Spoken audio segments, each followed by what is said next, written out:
Siamo con Pietro Martini, che ringraziamo per la disponibilità dell'Hockey Club Montecchio Precalcino. È appena terminato l'incontro che Braganza ha vinto per 6-0. È stata questa la vostra terza fatica di Coppa Italia. Non riuscite ancora a schiodarvi da quota zero, ma la Coppa Italia è solo preparatoria della stagione, no? Sì, certo, noi siamo un gruppo nuovo, dobbiamo ancora ambientarci un po'. Faccio parte della Coppa Italia di Serie B e quindi sì, mi sto integrando bene, diciamo, sulla Serie A2.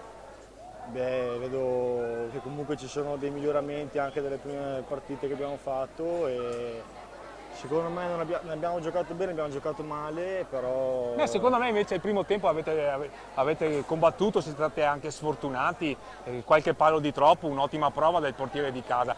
Alla distanza forse avete ceduto a un'organizzazione di un Braganza che rispetto a voi è più rodata come formazione, mentre voi dovete inserire anche qualche nuovo elemento, no? no, beh, certo, sì, certo. Noi comunque abbiamo fatto secondo me una buona prestazione.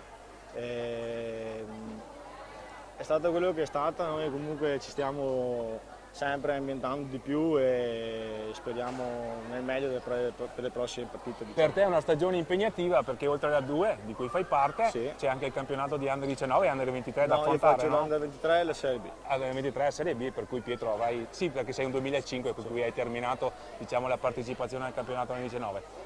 Quindi molte occasioni per metterti in mostra e per dimostrare la tua passione per questo sport. Esatto, io farò di tutto e ci metto l'animo ogni partita. Mi dispiace per il blu che ho preso, che in realtà mi stavo solamente alzando perché io mi sono anche scusato da Buconetter perché non volevo farli male.